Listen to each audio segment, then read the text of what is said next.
Thanks to the Center for Global Asia for having this wonderful and exciting event. I was a postdoctoral fellow at the Center for Global Asia at NYU Shanghai last year, while I was on sabbatical from Queen Mary, which is where I usually teach in the Department of Comparative Literature. I've been told to say that my book, States of Disconnect, is coming out next month, and the cover of which is featured here. And I've heard that the cover is already a subject of much debate, so stay tuned on that front. But on to the subject for our gathering today. It is my immense pleasure to introduce my good friend and collaborator, Professor Gvili, who is the assistant professor in the Department of East Asian Studies at McGill University. Professor Gvili's research interests include modern Chinese literature, gender studies, religion studies, and of course, China-India literary studies. And some of her research has appeared in the Journal of Asian Studies, Religions, Comparative Literature Studies, to name a few. She'll be speaking to us today about her new brilliant book, Imagining India in Modern China, Literary Decolonization and Imperial Unconsciousness, 1895 to 1962. Having recently finished reading the book, it's my immense pleasure to say that the book offers a much needed fresh take on China-India literary relations. But beyond the subject of China-India relations, the book is poised to make major interventions in the fields of modern Chinese literature, translation studies, global South studies, and beyond. So we're really in for a treat today. I would encourage all of you to enter your questions in the Q&A box at the button for which is at the bottom of your screen.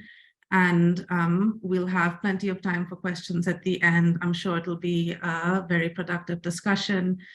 Please feel free to enter your questions as we go along, and then I'll be moderating a discussion right after the talk, which will be around 30 to 40 minutes. So with that, please join me in welcoming Professor Gvili. Wonderful. I'm going to share my screen at this point. Okay. So I assume this is working. Adira, it's working, right? Yes. Okay, excellent. Thank you. So I'll start. I want to start by thanking Professor Tan-Sen Sen and the Center for Global Asia at NYU Shanghai for this very kind invitation, and to Adira for these very generous comments and humbling comments. And of course, thank you everybody who came here today to listen at this very, very late hour in China and India, especially. So I'm here today to tell you a little about my book, Imagining India in Modern China, Literary Decolonization and the Imperial Unconscious, 1895 to 1962, which was published by Columbia University Press just last month. So this is very, very fresh. And what I'll do today is a couple of things. So I'll start by introducing the key strands in the book. And I'll do that by sharing a bit of the process that led me to write this book. And I'll use two short vignettes in order to build towards the argument and the intervention that the book makes. And then I'll provide kind of a longer example of kind of how I work through these issues from the last chapter in the book, chapter 4, as I hope it will give a kind of a taste to what the book does as a whole. And it is my sincere hope that in this very short time, I'll be able to hopefully entice some of you to read more of the book. So let's start with the first vignette that is very, very recent. About a month ago, I was dealing with some IT issues at McGill, and I had on the phone a seasoned IT person, Dimitri, who I know for a long time, and he was troubleshooting with me. At some point, he asked me to try and send him an attachment via email. And the first thing that kind of popped up on my desktop was a JPEG of my book cover. So I sent that to him. The email was sent successfully. And as Dimitri opened the attachment, he read the title out loud with this very characteristic sarcasm that he often employs. And he said, imagining India in modern China? But what's the point? Everybody knows that China and India are not close and they don't get along. So I responded and I said, well, this book is not about contemporary time, Dimitri, read the subtitle. So he responded and said, oh, right, 1895 to 1962. I guess they had imagination then. But sarcasm aside, Dimitri, this IT guy, pointed to something that attracted me to this project from the beginning. And that is, I wanted to explore a forgotten past in which China saw itself as India's ally, indeed, as India's brother. This period was forgotten after the War of 1962, which, as it happens, we are now, Tansen just reminded me, noting 60-year anniversary to this war. This period was forgotten after that, and it remains deeply suppressed, especially in light of border clashes, recent border clashes since then and most recently. This is what you see here is a partial list of very seminal scholarship on the formation of modern Chinese literature. And these studies describe the birth of modern Chinese literature and culture as a process of translating, interpreting, and adapting European thought and literature, mainly Russian, French, and Anglo-American, by way of Japan. So Japan emerges in these studies as both a mediator and a critical interlocutor to Chinese writers, for Chinese writers. My book originally seeks to contribute to this list by broadening the geographic trajectory. I show that thinking and writing about South Asia was central for the formation of ideas about what modern literature is and how it should be written. I do this by examining the imagination of India in the writings of very prominent Chinese authors from the late Qing and until the 1950s. When I started this research, I wanted to show that modern Chinese literature developed not only via a vertical process or a top-down model in which Europe kind of dictated what culture is, and then Japan successfully adapted, and then it was China's turn. I'm being reductive, but that is a very familiar narrative in modern East Asian studies. Rather, I had this idea of a horizontal model, which sought not hierarchy, but collaboration. I kept finding evidence in critical writing, fiction, and poetry that Chinese writers read pre-modern and modern Indian literature and thought in hopes of resisting Western colonialism by attacking its epistemological foundation. I was very, very interested in Pan-Asianism broadly, and specifically in the rise of the East as a discursive category that challenged Western positivism. While many late 19th century writers saw in colonial India a warning sign, you know, this could happen to China, if we're not careful, we will also become colonized people. Other important writers envisioned India as a bosom friend with a shared past of religious and cultural exchange, mainly through Buddhism, and also a shared present in which both peoples suffer under the yoke of imperialism. I was very lucky to begin thinking about this seriously right as the field of China-India connections has started to flourish. And you can see here some recent works that I'm proud to consider this book joining. On my end, I wanted to study the affinity that Chinese writers felt towards their Indian counterparts within the recent turn to global South studies in the humanities in general and literary studies in particular. I was most excited by the following question. How does mutual experience of imperialist oppression shape literary exchange? Particularly, I had intended to study how solidarity networks from the global South shaped anti-colonial struggle in new Chinese literature of the 20th century. But once I examined this partnership closely, when I began to pay close attention to the China-India solidarity that my writers were imagining, I came across an obstacle to my original argument. And this brings me to the second vignette that I'll share today. And this is the opening of the book. This is how the introduction begins with this story. So in 1924, one of the leaders of the May 4th movement, Zheng Zhengduo, begins to compose his most important work to date, an outline of literature. In this 3-volume work, Zheng launches the study of world literature in China and also coins the Chinese term for it, 世界文学. By composing these volumes, Zheng Zhengduo actively participated in a transnational discourse about a new concept of world literature. This concept, inception, has been oftentimes attributed to Goethe. And this conversation, this discourse of world literature, viewed essentially what these people were doing was taking certain works of literature and viewing them as universal expressions of humanity that as such can be found all over the world. So this idea that literature, certain literature expresses universal human sentiments or universal humanity. Practitioners of this new field selected and anthologized works in translation, mostly from English, that hailed from across Europe and to a certain extent from what was then called the Far and Near East, into a new canon of literature of the world. Zheng Zhengduo modeled his study on such English language collections like John Macy's The Story of the World's Literature and John Drinkwater, The Outline of Literature, from where he actually borrowed his title.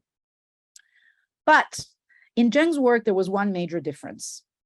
The books Zheng had consulted dedicated about 10 pages in total to Asian literatures and collapsed China, Japan, and India under titles such as The Mysterious East and Sacred Books of the East.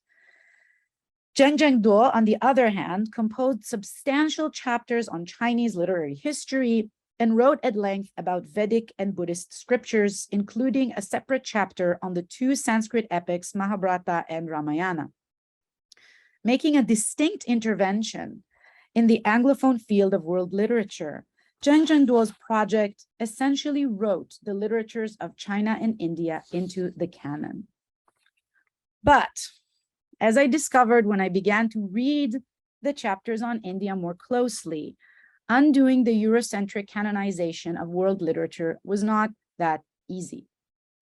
Unlike the chapters Zheng wrote on Chinese literature, which rely on primary sources, Zheng's engagement with Indian texts was heavily mediated through English language translations and scholarship. The English scholarship that Zheng consulted discussed Vedic literature within the perimeters of British Orientalism. Zheng followed this scholarship and inevitably repeated its mistakes and biases. So, for example, he employed problematic terminology such as the Vedas of the Brahmins, and he made factual mistakes. He dubbed the Ramayana and Mahabharata the oldest literary works in the world. Indeed, Zheng defiantly rewrote world literature to pivot what today might be considered literatures from the global south. Yet his study is nevertheless marked by mediation of the North and its authority over translation and scholarship. Zheng Zhengduo's reaching out to India to assert an Asian world literature is one example of the story this book tells, how modern Chinese writers imagined India in order to undo imperialist knowledge, and how this imaginary came into existence through a constant struggle against the imperial hold on the mind. I started working on this book thinking that I'm researching how South-South imagination informed Chinese literature.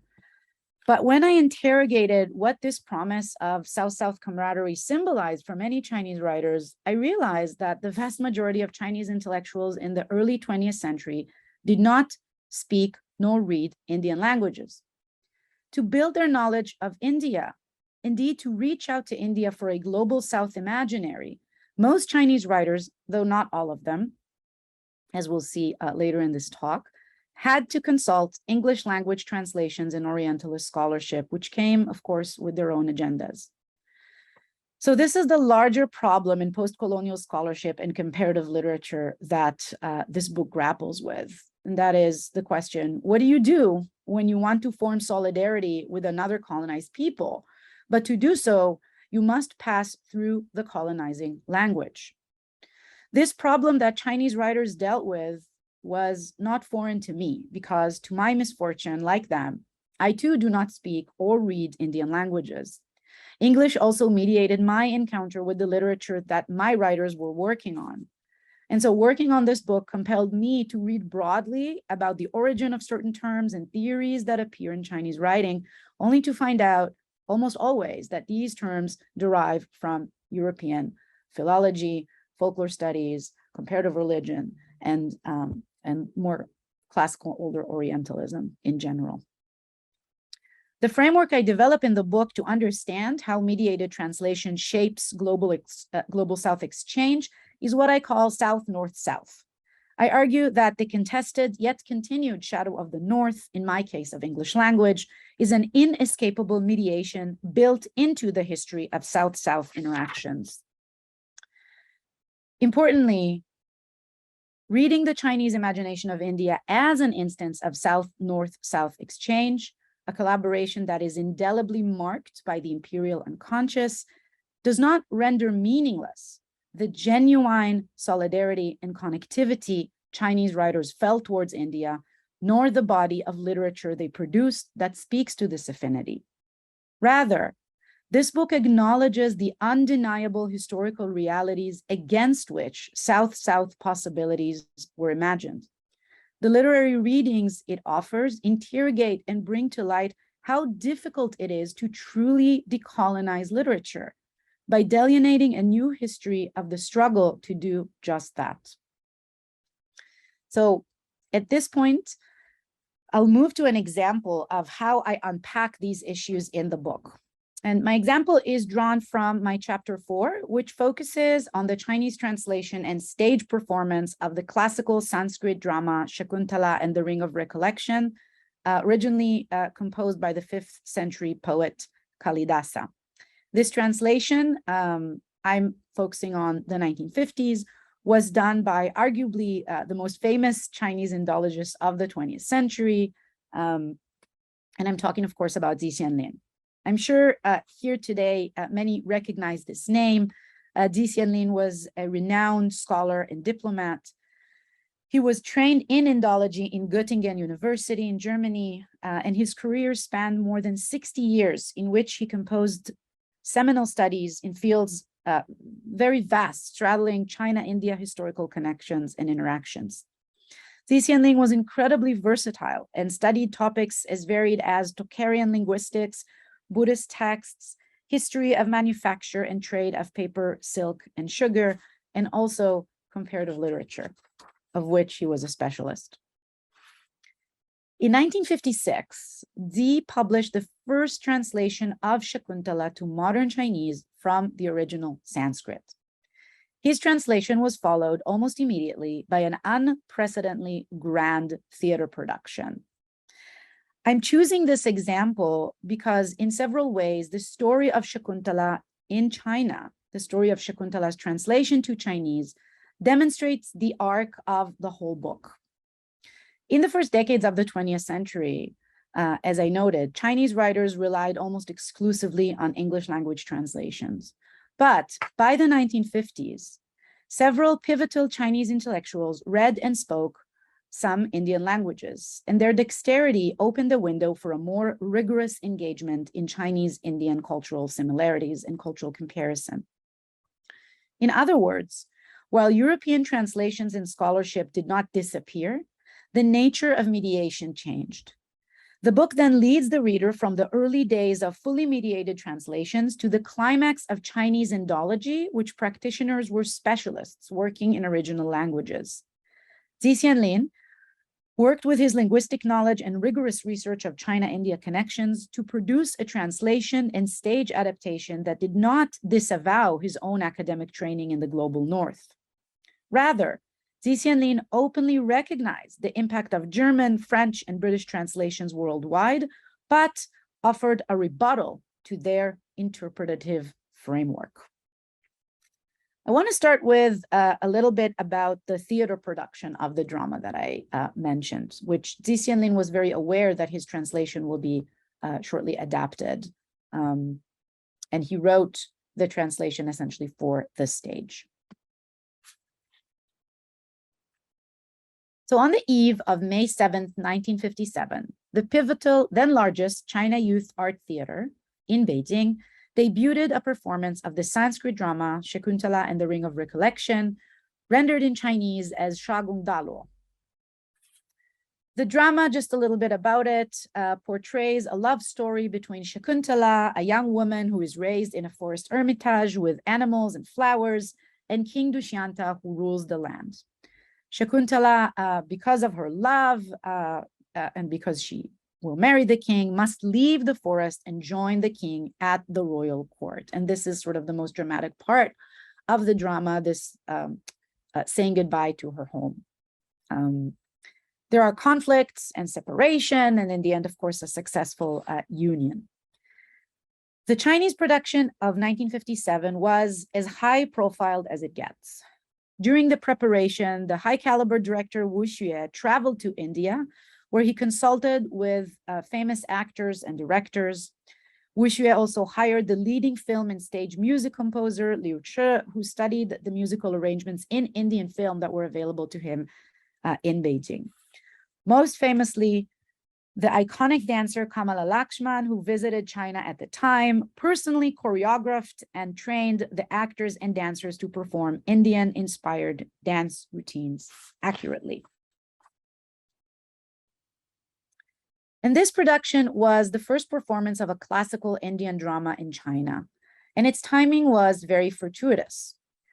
It celebrated the 5-year anniversary of the founding of the Sino-Indian Friendship Association. This performance was covered in all major media outlets of the time. It was sold out every night, and it marked a high point in a decade that had seen China and India's diplomatic, economic, and cultural exchange reach an historical peak. This decade of closeness was deeply informed by ideals of third worldism. It was cemented in large-scale conventions such as Bandung, and underscored in the phrase often raised on banners and in the media, Indians and Chinese are brothers. Beyond the significance of the 1957 production in the context of China-India relations and China-Indian closeness, however, the translation and the production of Shagung Dalo is an important link in the reception history of this drama outside India. In the 18th century and after, the classical Sanskrit drama Shakuntala became this global blockbuster, really one of the most successful works that have ever come out of India, and and a favorite of Orientalists and philologists. It was the first Asian classical drama that was translated and performed across Europe and the United States.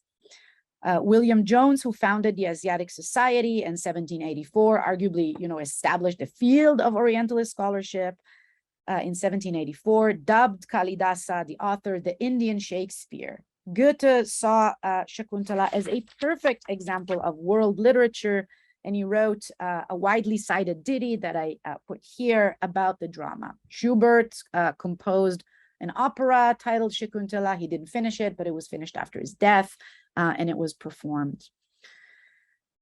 Importantly, European readership and performances in the 19th and early 20th century rendered Shakuntala through a distinctly European romantic framework.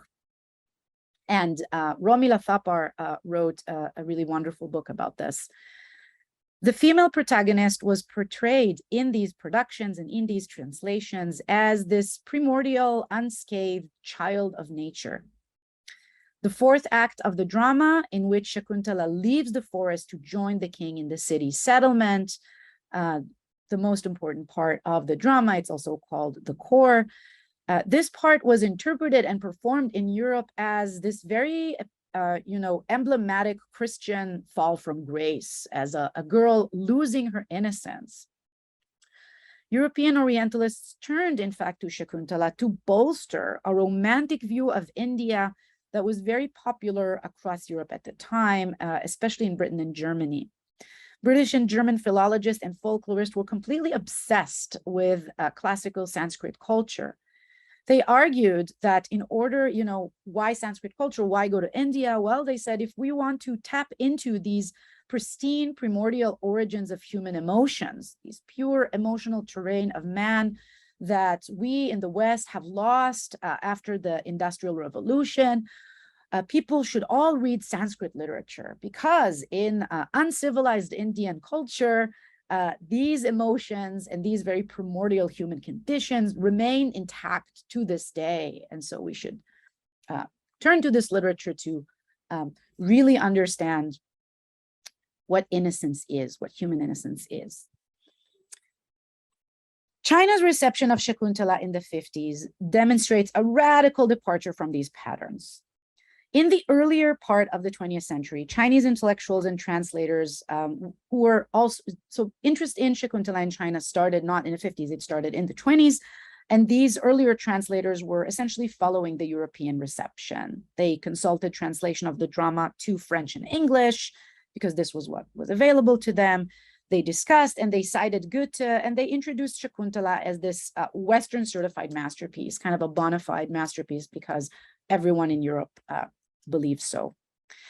By the 1950s, with the thriving of both Chinese Indology and China-India relationship, the translation and first staging of Shakuntala presented a different picture.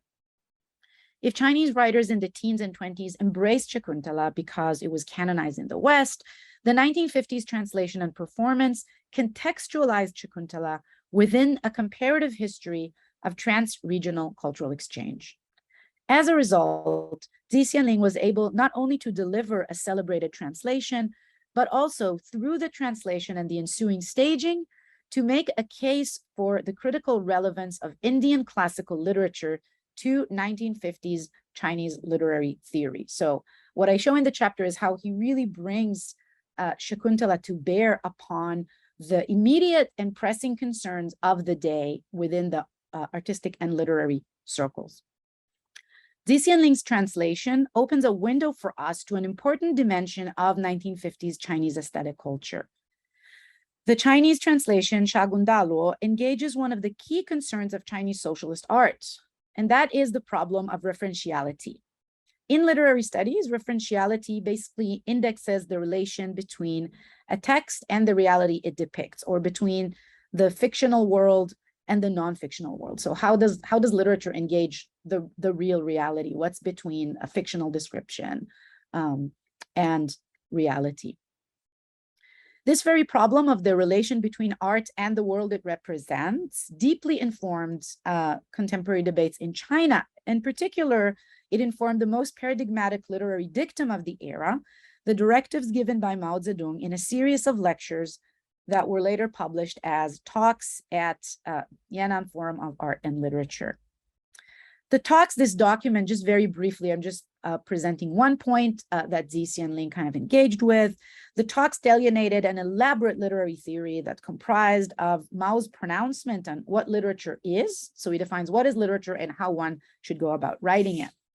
In talks, Mao famously asked, what makes art and literature important? Why do people actually need them in a revolution?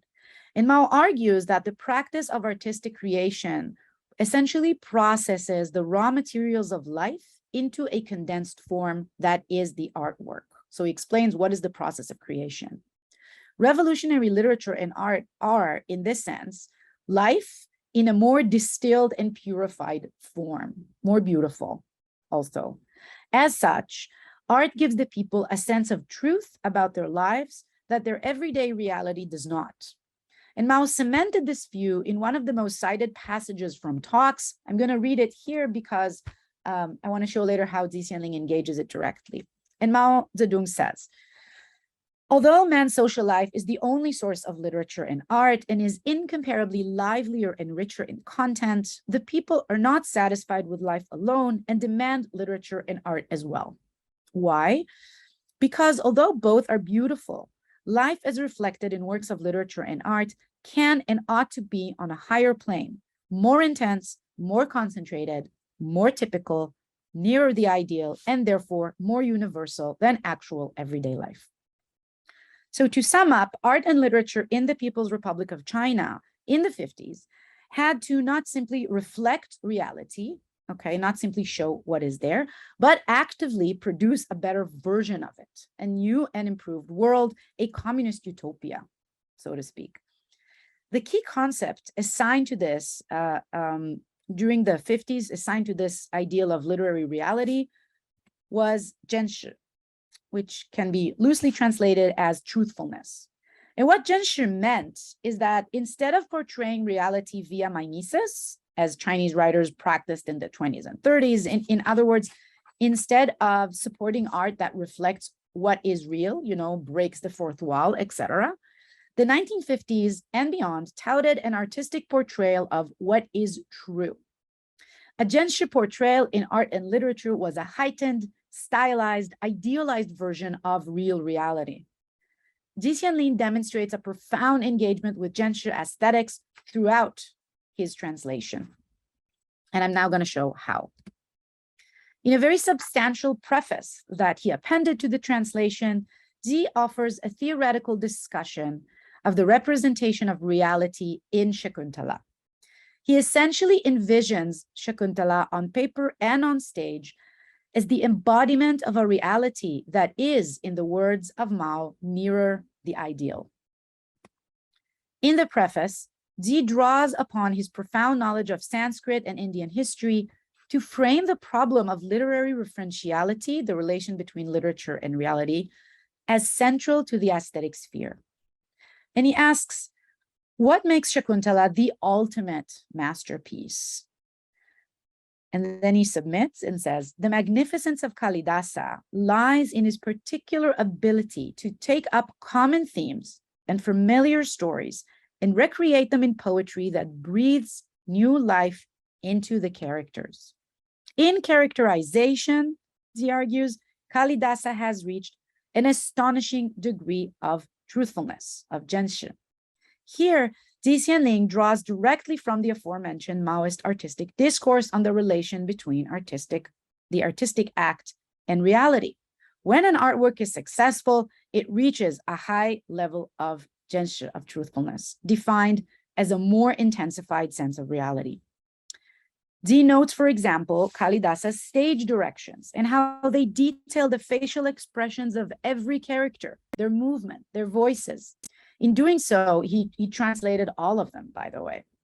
In doing so, Kalidasa makes even the most insignificant characters, such as attending palace girls, in his words, vibrate with life. This description of the theatrical reality in Shakuntala as vibrating with life is key. For Ji Xianlin, the Zhenshi, the truthfulness that characterizes Kalidasa's writing, is epitomized in this idea of vibration. In Sanskrit natkas, in Sanskrit dramas, the representation of nature is shaped by a religious reading of correlative cosmology. This is something that both Indian and Chinese culture share. The principle of correlative cosmology positions the realms of the human, the natural, and the supernatural in relation and in constant interaction with one another. The natural world in correlative cosmology is never still, but it always vibrates with a divine presence. In the case of Shakuntala, it's the presence of Shiva, for whom a prayer is offered in the prologue.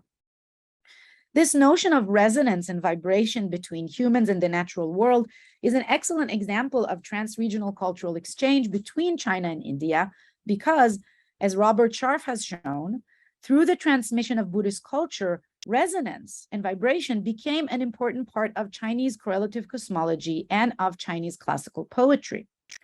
Ji points to resonance between humans and nature in poetry as a shared tradition in both India and China. He invokes, for example, the 8th century luminary poet Du Fu, and he invokes his poem View in Spring, which depicts the spring lushness joining in mourning over the havoc wrought by a rebellion taking place at the time, the Anlushan rebellion that ravaged the country.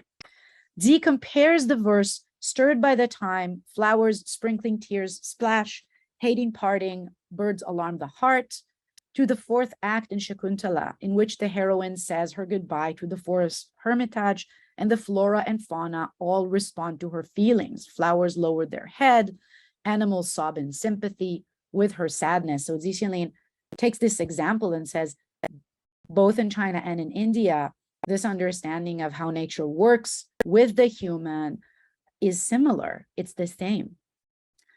Far from the Orientalist reading of Shakuntala's departure from the forest as a fall from grace, as a loss of innocence, Xi offers an interpretation grounded in the correlative cosmological vision shared by Chinese and Indian cultures. Like many of his contemporary readers, Xi was, of course, familiar with the translational history of the play into English, French, and German. And, he was aware of its enthusiastic embrace in Europe.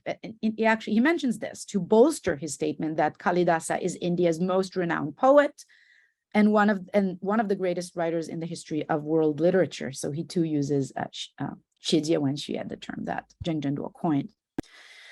But nowhere does Xi reiterate the interpretation schemes offered by translations to European languages. His reading of Shakuntala's departure from the forest highlights not a loss of innocence, but the act's poetic depiction of resonance. To Xi Xianlin, the power of poetry to emotionally stir its readers lies in its portrayal of a world grounded in Zhenshi, a heightened and intensified depiction of reality that vibrates with life. The most important aspect of Shakuntala for Xi Xianlin was its power to conjure a world that feels more alive, more truthful than the world it aims to represent. And he wrote thus: the crux of the matter in Shakuntala is the problem of the relation between art and reality. The ability to reflect reality is not what transforms something into a work of art. That lies in the ability to elevate reality beyond itself.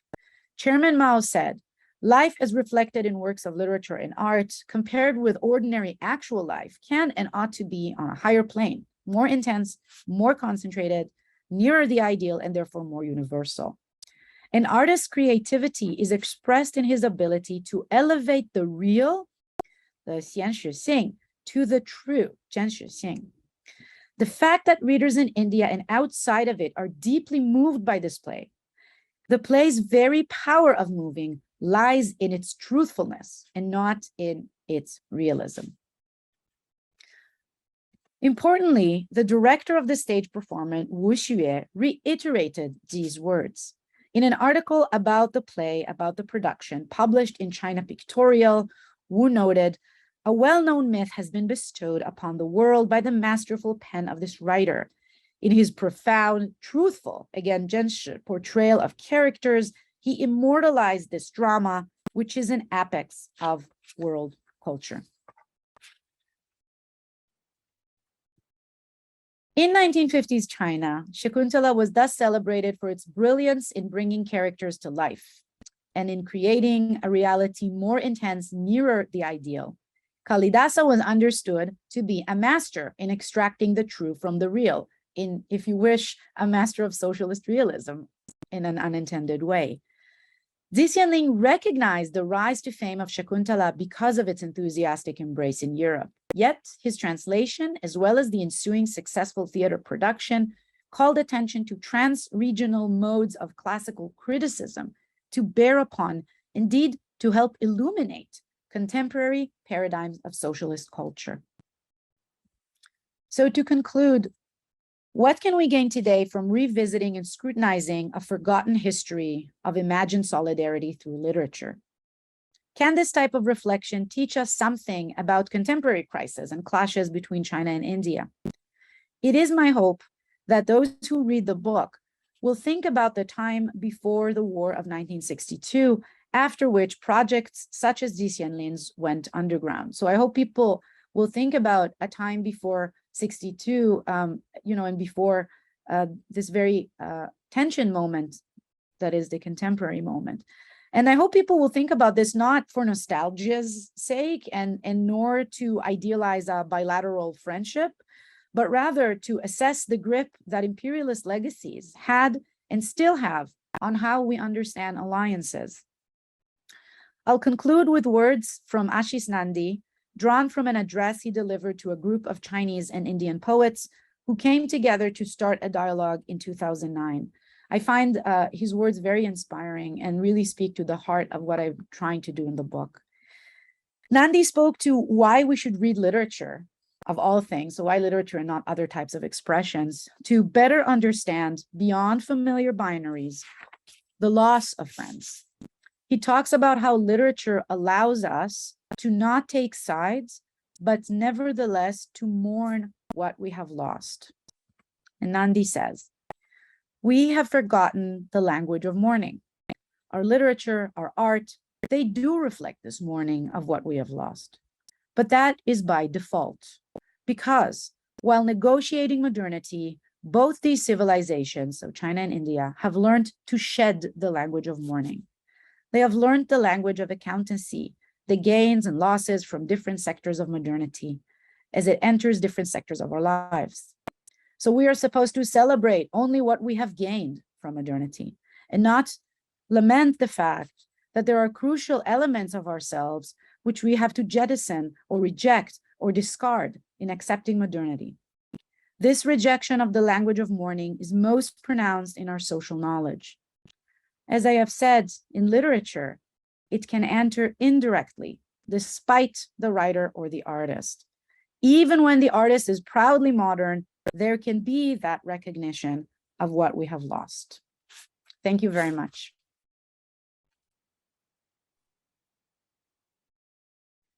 Thanks, Gal, for such a fantastic talk.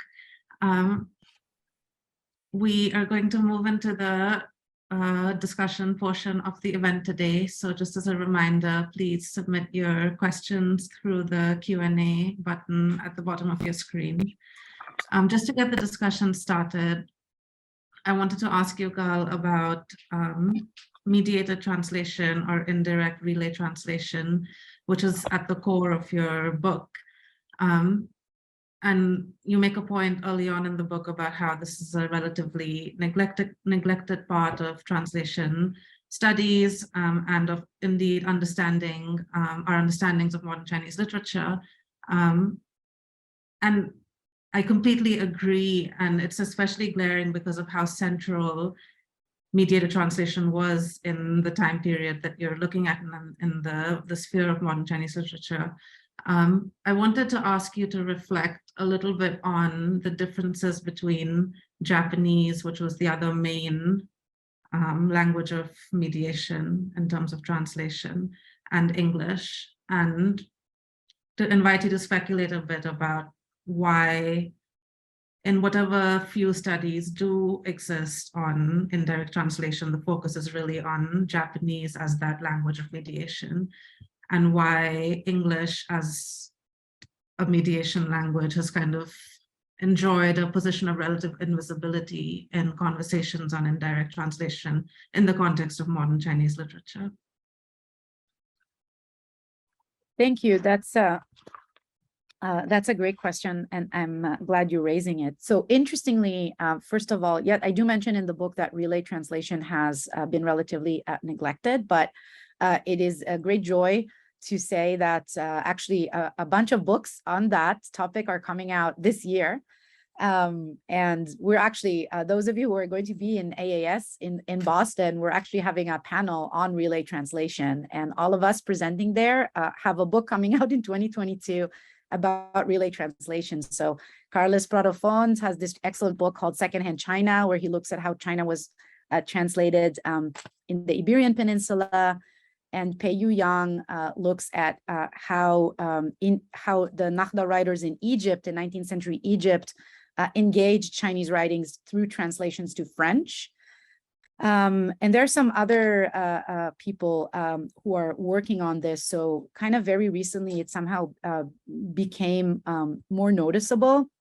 But I think in terms of conceptualization, there's a lot more that we can do to think through this notion of triangulation, right? I mean, relay translation, indirect translation is so common, has always been common throughout history in every culture.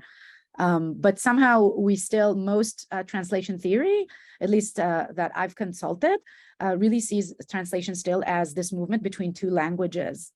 And actually, scholarship on modern Chinese literature that I've shown in the beginning departs from that, because in sort of the last, in the 90s and beyond, scholars looking at modern Chinese literature paid very close attention to mediation and the kind of adaptation and impact that this route in which Japan features so prominently, not just as a mediator, but also as, as a vector. So Japan, not just Chinese writers, not just use Japanese translations, but also kind of really closely interacted with Japanese writers and Japanese literature in the process. So it became just a much more complex issue. And I think that partly perhaps that has been more visible is because of the politics of the Japanese empire at the time and the very real imperialist presence that Japan had in China. And so it formed the relationship differently.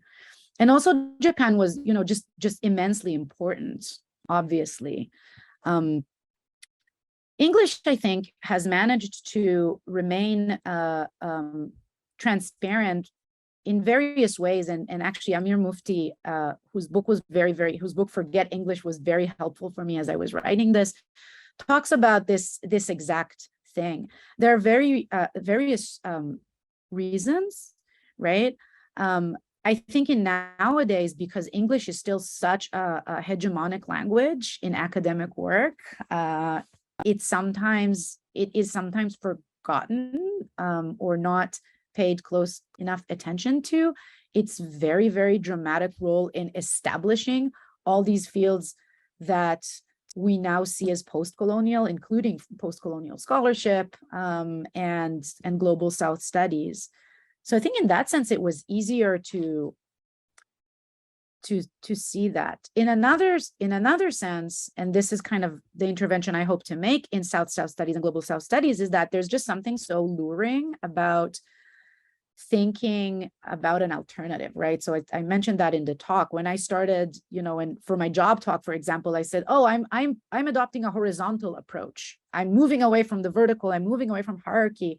I'm going to look at collaboration. I'm going to look at partnership, and let's show that there was another alternative, and that it's also possible to think through friendship and not just through hierarchies. And I think it's so tempting and so luring. And that's not to say that I think that's an impossibility, but I think for many people in global South studies and in South-South studies, they tend to celebrate these possibilities more than they acknowledge the limitations that were very present, not just in literature.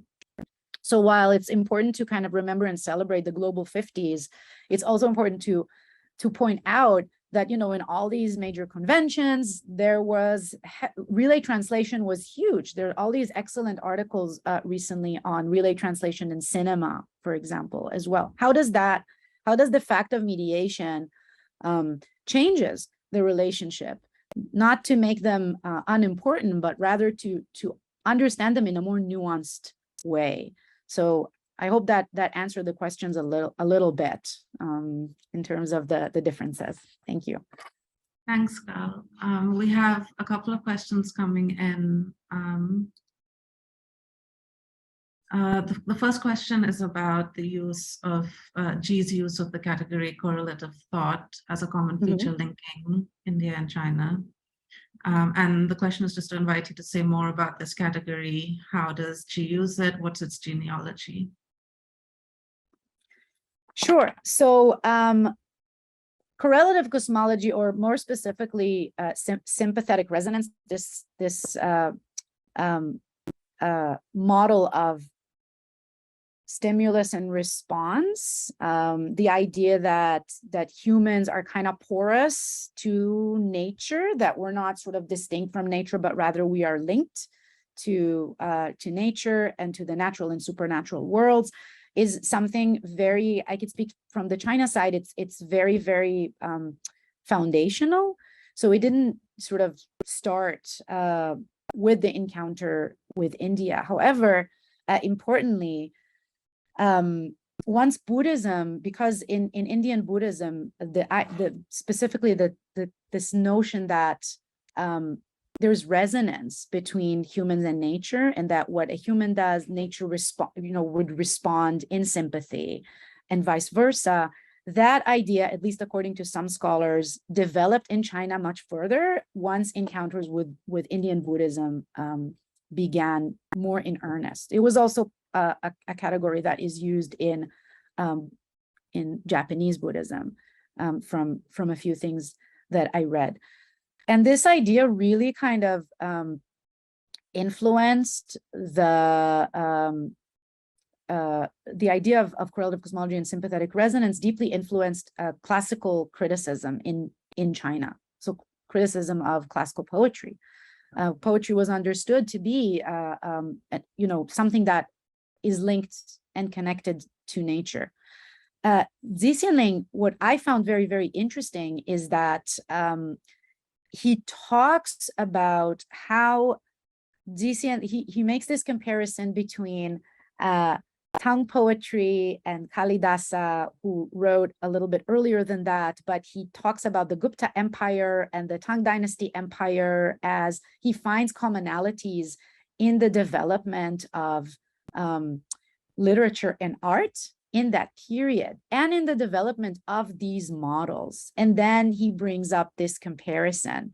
But in the chapter in the book, I go a lot deeper than that, and I show how actually Zixinling also embellished particular scenes in the play that kind of demonstrate this breaking of barriers between natural and the supernatural by adding stage directions, by sometimes breaking up the original in ways. So I don't read Sanskrit, sadly, so I had to compare translations and consult with some specialists just to verify that this is indeed what he's doing. So he doesn't use the term correlative cosmology specifically, but he talks a lot about this as part of a literary theory because he was a literature specialist.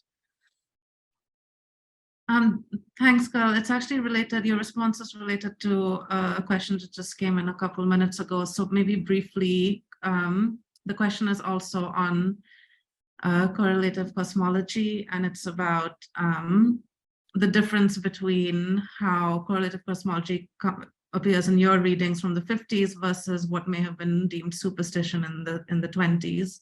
So just wondered if briefly you had some thoughts about that. That's so interesting. Well, in the Chinese version, of course, there are no gods, right? So it's not kind of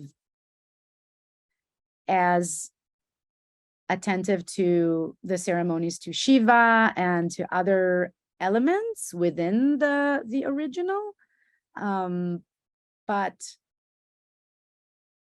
I haven't actually, it's interesting, I haven't thought about how, because of course there were campaigns against superstitions in the 50s as well. But I think what was so incredible about Zixinling's achievement is that he just took the discussion completely away from any of that. So he doesn't talk about religion at all. And he doesn't talk about faith or beliefs. He talks about how this 5th century poet really understood really understood a depiction that is more than the reality it's showing. And part of the way that the performance was staged, you can actually see that in the photo that I showed of the actress. Maybe I can just show it again very quickly. Yeah, here it is. So in this photo of Baishan, you can kind of see her gesturing in a very kind of suppositional, stylized way. So Zixinling talked a lot about that. And actually, stylized performances, stylized and suppositional theater was popular in socialist China at the time. And it actually peaked during the Cultural Revolution. So this style of mimicry and the kind of very non-realistic but truthful depiction and portrayal was a larger discussion. But what's so fascinating about Zixinling's work is that while most of the works were actually taken place in China, he said, no, we have to kind of think about India and Indian art to get a better understanding of what it is that we're trying to do with the revolution. So he really kind of engaged and intervened in that. We have some questions about Pan-Asianism, which I'd like to invite you to combine with discussions of Tagore, since this is how it's also structured in your book. The first question is about the place of India in China's Pan-Asian thinking. Were those who sought Pan-Asianism with Japan different from those who imagined China-India Pan-Asian connections? And then perhaps relatedly, there's a question about Tagore, the sort of backlash that he received that you discuss at length in the book. Yeah, just perhaps you could talk a little bit more about the place of Tagore in Pan-Asian thinking, and also in your book and your reading of Pan-Asian poetics. Sure. So first, let me recommend this volume that, we can't see it now, I guess. Adira and I and Tansen and some people here collaborated on this wonderful volume called Beyond Pan-Asianism, Connecting China and India, 1840s to 1960s, where we all kind of try to engage more broadly notions of friendships and collaborations. India was very different from Japan in the idea of Pan-Asianism, you know, first of all, from obvious geopolitical reasons, that India was really for several Chinese writers, mostly writers and cultural critics, it was imagined as this haven of pre-colonial friendship and collaboration, whereas Japan was a threat. Japanese Pan-Asianism is, of course, comes from a very different tradition, obviously, and thinking.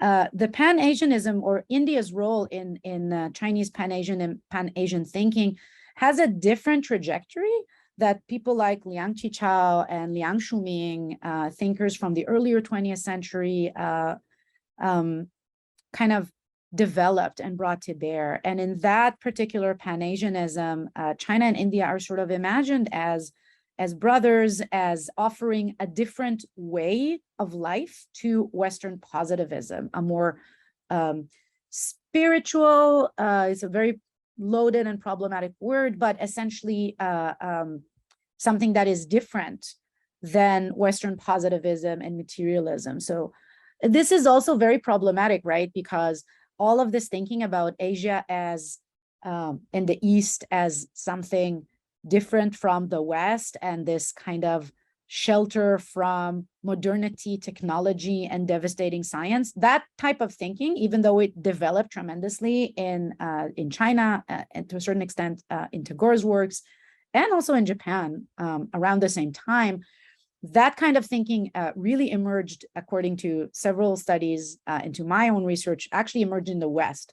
So it's actually around the time of the Chicago Parliament of World Religion, 1897, in the US and in England, where people such as, Yeats, who translated Tagore, begin to think about Asia as this amazing other that can bring us back to what we have lost. So India, in the Chinese Pan-Asianism, really kind of takes the part of that trajectory rather than the Japanese, sphere, which is quite different.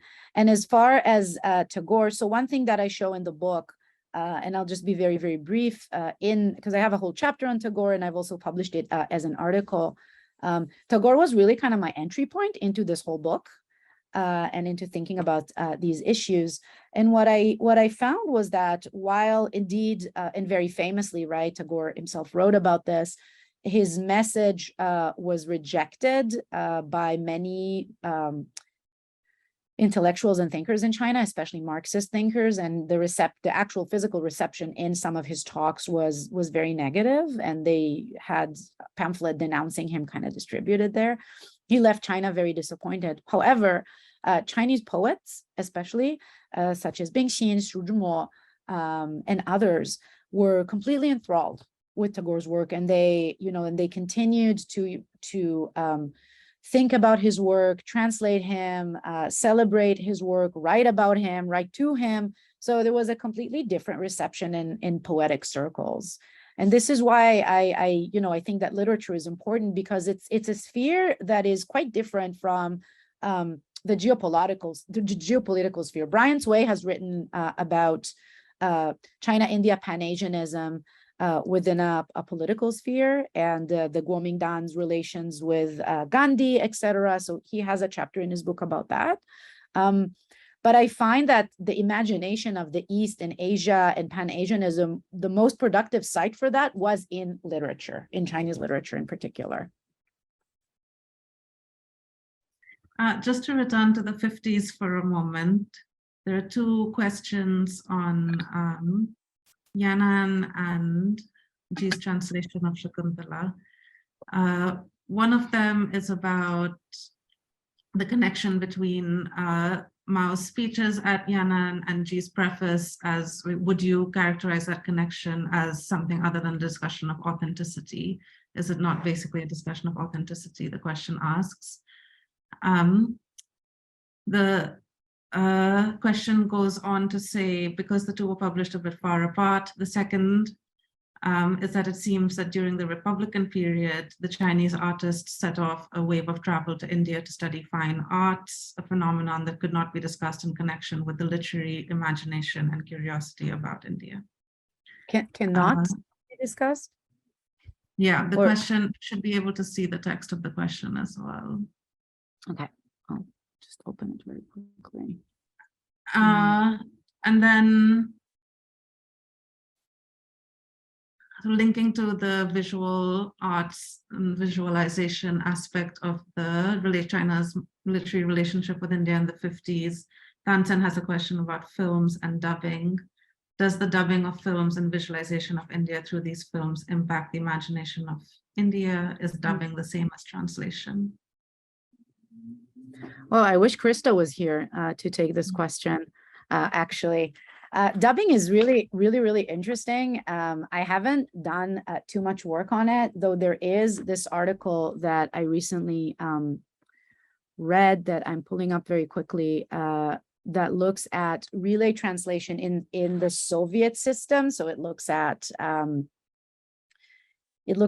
Soviet film festivals, especially taking place in Tashkent, where films from the global south were essentially screened through like a double dubbing situation. So there was dubbing to French usually, and then there was dubbing to Russian. And sometimes it wasn't dubbing, it was actually like an interpreter doing live interpretations with like a megaphone within the film. And the scholar's name is Elena, I'll pull it up very quickly in a minute. And it sort of it does a nice work of conceptualizing the possibility of talking about decolonization and relay translation in cinema. So I'll find the article in a second. But it came out in Inter-Asia Cultural Studies, I think, like last year. Anyway, as far as the question of about this connection that Xi Xianlin makes, is it not simply a discussion of authenticity? I'm not sure I understand what that means as far as authenticity, like as in a discussion of the authenticity of the work itself, or is it like, can you just read the question again, maybe? Sorry. Or yeah, sorry. Just that part. So the question is the connection between Mao's discussion of what constitutes a popular form of literature and art in his speech at the Yan'an Literary and Art Symposium and Xi's preface in the 1950s anything other than a discussion of authenticity? Perhaps the question is about the relationship between authenticity and xianshi, zhenshi, those distinctions that you make. Okay. So I mean, I don't know. I don't think that it is just a discussion of authenticity in that sense. I mean, and I think part of the question was also about this comes out in the late 50s, which is a long time after Yan'an talks. But Yan'an talks became a paradigm, and everybody had to refer to it. So everyone cite from it and talk about it. All writers engage with it continuously. It's not, and it's also, you know, it's not just a couple speeches that were then committed to paper.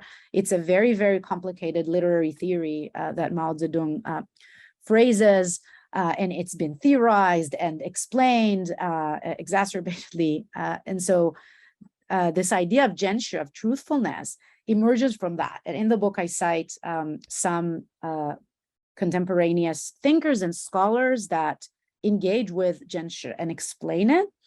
So genshu is not exactly authenticity. Well, I mean, I guess you could translate it as that if you look it up in the dictionary.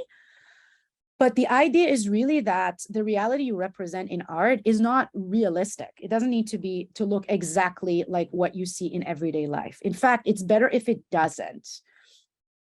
It's a little confusing to call it truthful because we sort of tend to conflate real and true.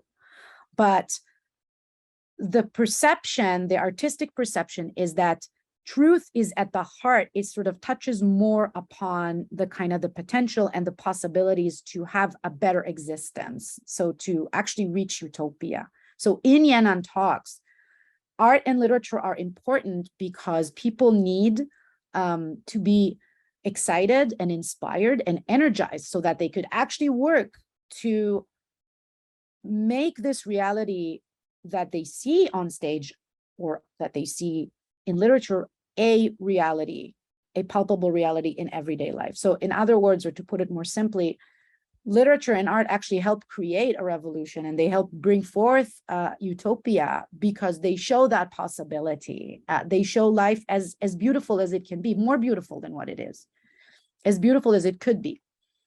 In that sense, that's not that the people watching Shakuntala would run out, you know, to recreate the Forest Hermitage and Kalidasa's world, but they would be, in that sense, having a very profound aesthetic experience where they feel joy and they experience beauty, and they will emerge supposedly with belief that a world as beautiful is achievable, and that it's the play's role to kind of inspire them to think of how.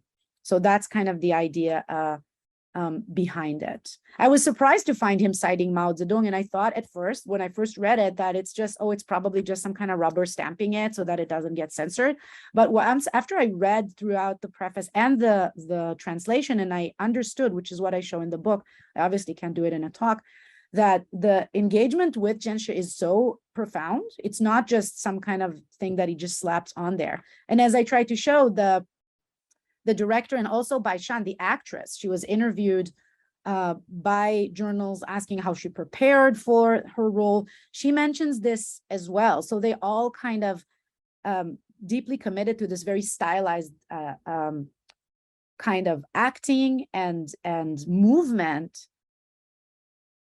based on the understanding that such formalized, stylized theater touches upon genshu, touches upon a truth of life. So it was really not just some occurrence where someone is citing someone else. That's helpful, thank you. There's a question about the sort of class dynamics in the modern Chinese literary sphere at the time that you discuss. So the question is that your work reveals a fresh angle on China-India relations viewed through Chinese elite literary culture. How does this picture look from the perspective of Indian literary culture or China-India borderlands? And I would add to that, perhaps non-elite Chinese literary culture. Do similar themes and frameworks of solidarity resonate there as well? That's a great question. So this is, sorry, I'm just reading it as well. You're talking about Eric Beverly's question, right? Yeah. Okay.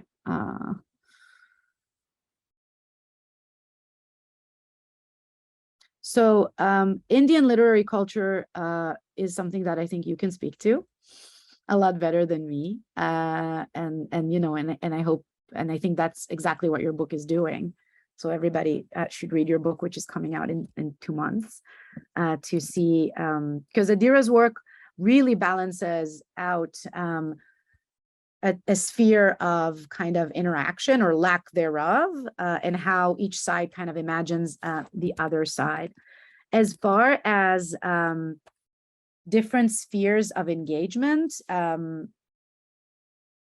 of more lowbrow literature, that's not something that I looked into very seriously or in this book, or that I could speak to.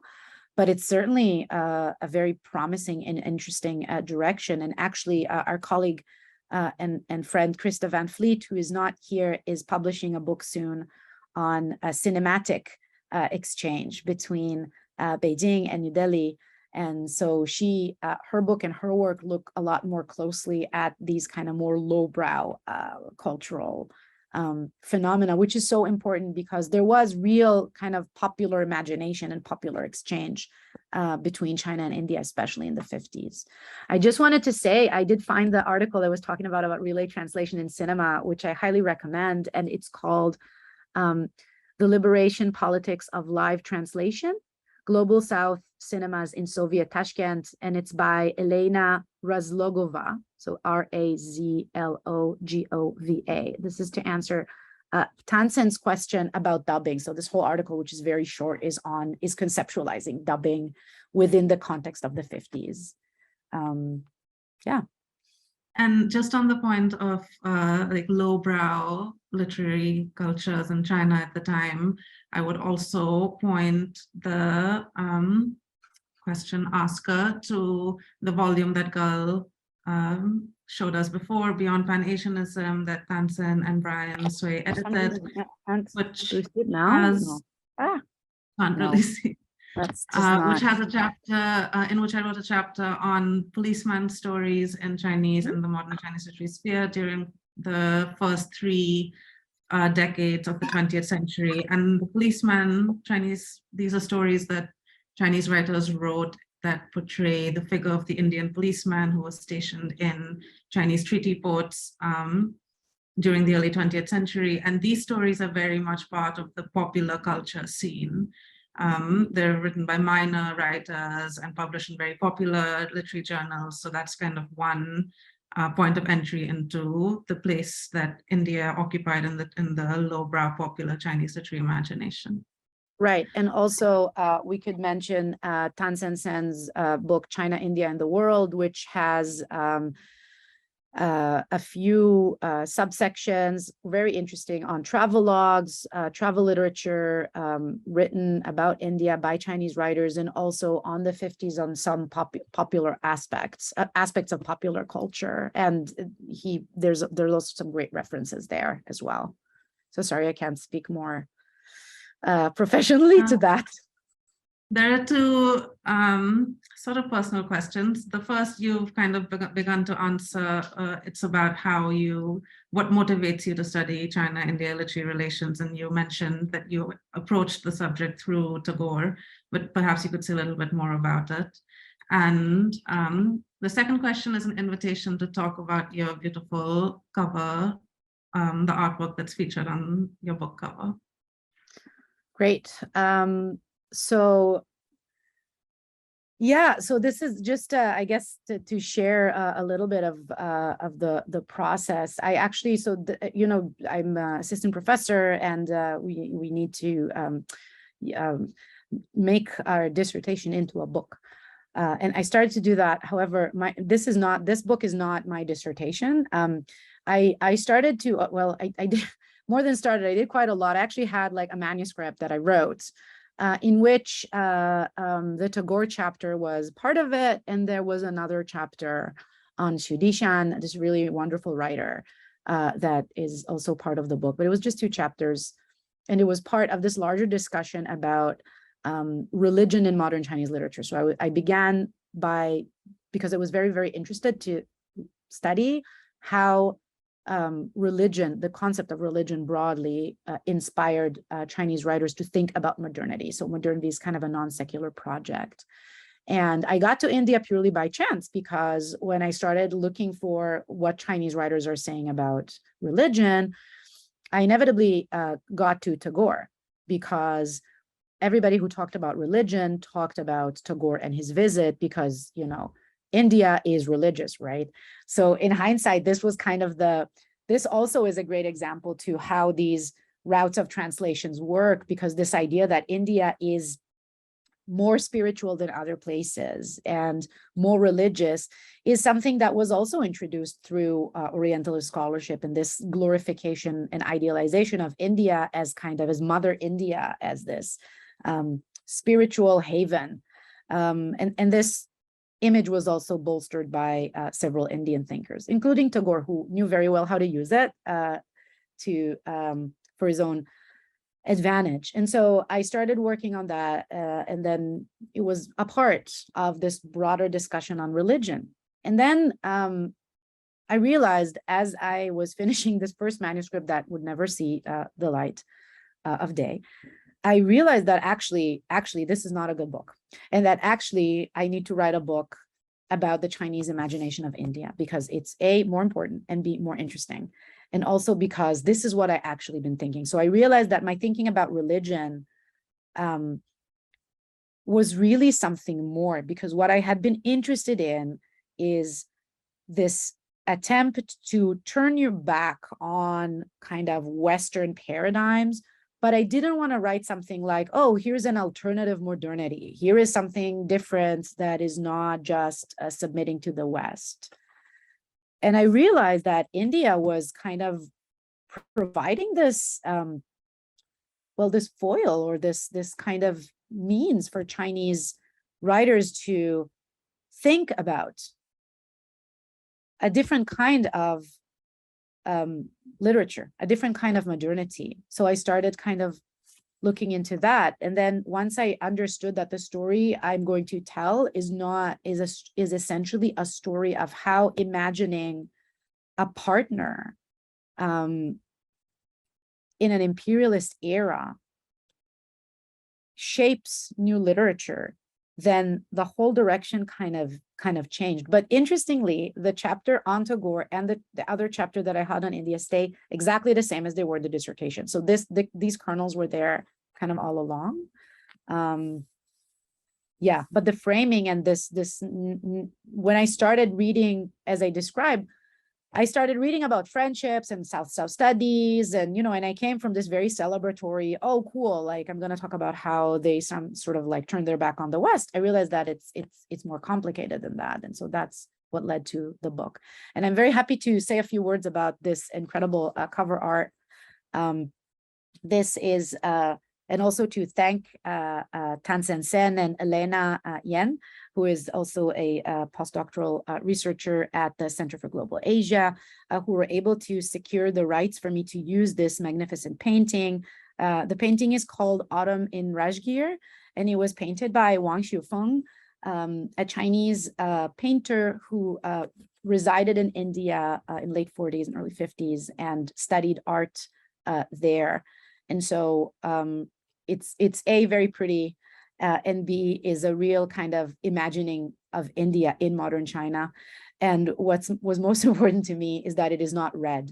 I really, really did not want another red cover for a book about modern China. So I was able to secure this. And those who want to learn more, Tansen, maybe you can say a couple of words about the new virtual exhibition that is available through, we just got an email about it today, through the Center for Global Asia. So maybe you could post the link so that people could have access to Chang Xiufeng's paintings and others.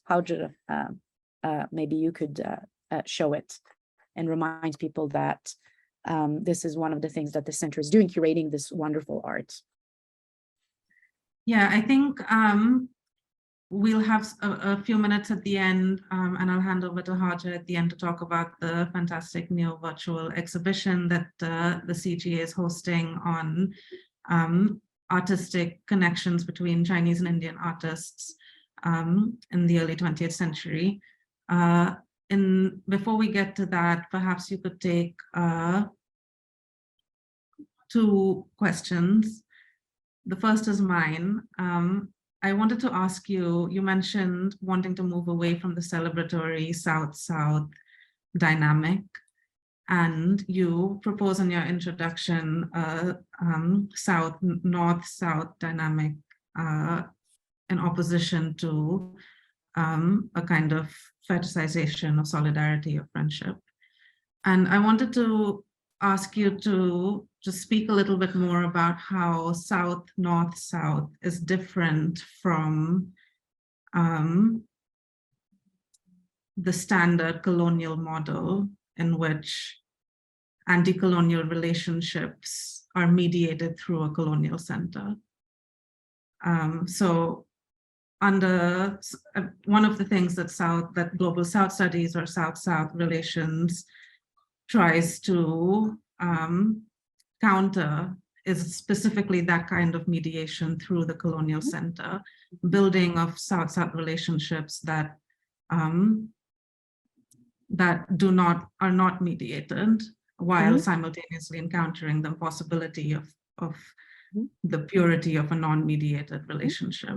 So what is the difference between South, North, South and just regular colonialism, where relationships between people in the colonized world were necessarily mediated through a colonial center? That makes sense.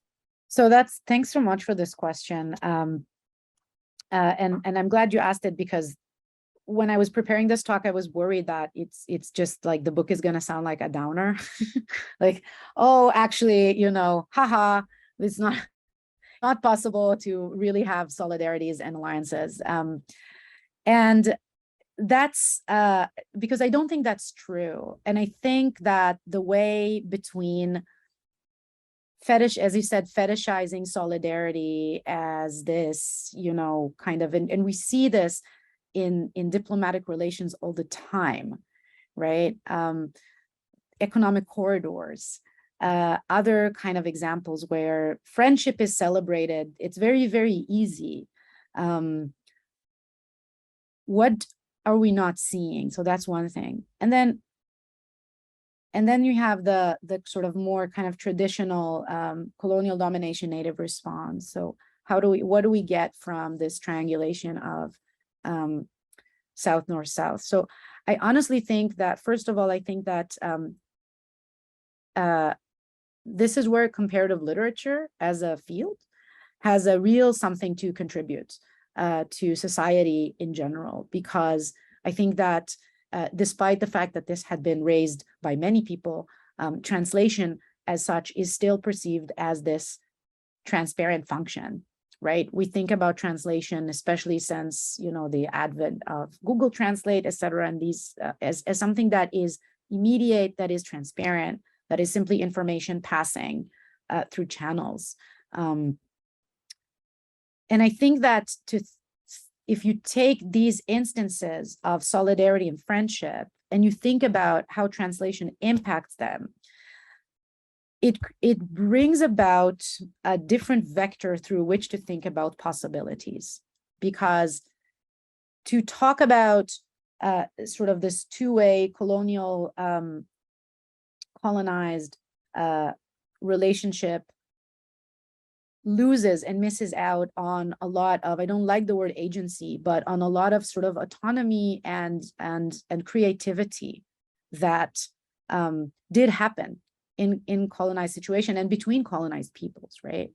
On the other hand, to simply celebrate that and say, oh, look, there were other things, is also not very useful. And quite frankly, masks a lot of very problematic things that are happening. I mean, if you look at Xi Jinping's visit in Pakistan in 2015 and the speeches that he gave when he launched the economic corridor that uses literature, right? He cites Muhammad Iqbal. He cites Muhammad Iqbal, who wrote about China and said, China, in the East, we are all rising, Asia is one, etc. So he's using that language of Pan-Asianism to essentially gloss over the very vast differences in position that China and Pakistan have within these exchanges. So what a more triangulated approach of South-North-South can give us is to pay attention to mediation and how that impacts the relationship. That doesn't mean that the relationship are meaningless. I mean, the whole argument that my book is trying to make is that this imagination of India has substantially shaped Chinese literature. So it had substantially shaped new Chinese literature in the 20th century, and it shaped it as a literature that considers colonialism seriously and phrases anti-colonial expressions. And this is why I also choose to use the example from Shakuntala, because basically, in a sense, that is a success story, right? Of somebody who is very aware of mediation. I mean, Xi Xianling himself said one of my favorite moments of reading him was to see that, to read that he said, well, my advisors in Germany once told me, so he worked with these, with Zieg and Ziegler, these specialists of Tocharian languages, and he said, they told me that scholarship knows no national boundaries. And I always knew that this is nonsense. Because of course they would say that. They were able to, as Europeans, to go and conduct archaeological research in my country and in West Asia. And I, as a Chinese person, was operating on different rules. So to kind of learn and reveal how writers struggled with this mediation, oftentimes aware of it, sometimes unaware, sometimes aware, but always had to account for it, I think gives us a more accurate picture of, and a more whole picture of how the colonial situation shapes literary expression in colonized areas. Yeah, so that's, thank you, that's to your helpful. question. Perhaps just in 30 seconds, you started to talk about the contemporary moment, so I think it's a good opportunity to maybe reflect on India in the Chinese cultural imagination today, if you can. There's a question about the transformation that present day translation in the China-India context has undergone, particularly given the rise of online content, Chinese people visiting India, vlogs, and I would add like, fetishization of yoga to that list. Do you have thoughts on the present day power dynamics of translation between China and India? Yeah, so I talk about it a little bit in my introduction and in my epilogue. And actually, you mentioned your work on the Indian soldier, the Sikh soldier. This trope, right, has resurfaced in 2020 with the border clashes. It's been mentioned again and again with posters and banners on both sides, by the way. So both sides really resort to colonial era tropes and cliches to kind of attack each other. And so it's kind of depressing. But I finished the book, and this is how I also finished the talk, with Ashish Nandi and this really fantastic group of writers from China and India who have a dialogue collective. So they have a collective where they meet and they publish a journal. Well, they publish in 2 journals, Almost Island in English and Xintian in Chinese, a journal coming out in Hong Kong. They publish work that they do together and separately, and the content of their meetings. And one of the things that I love about that group is that, of course, they use translation, right? They have translators into English, but they acknowledge and recognize the translators by name, and they talk about their work and their mediation. So this is a small effort, a small collective, but it's still there, it still exists. So there's hope that this kind of work could become more prevalent. Thanks, Gal. We are out of time. There's a few seconds, Haja, if you wanted to show. Oh, great. Okay, great. So the links to the artistic gallery in the chat and also on the screen, you can see, test out the page and see how the gallery is working. There's some beautiful paintings that Chinese and Indian artists created in collaboration and conversation with each other. Please do check that out. And of course, please join me in thanking Gal today for her talk, and thanks to the Center for Global Asia as well. Thank you so much.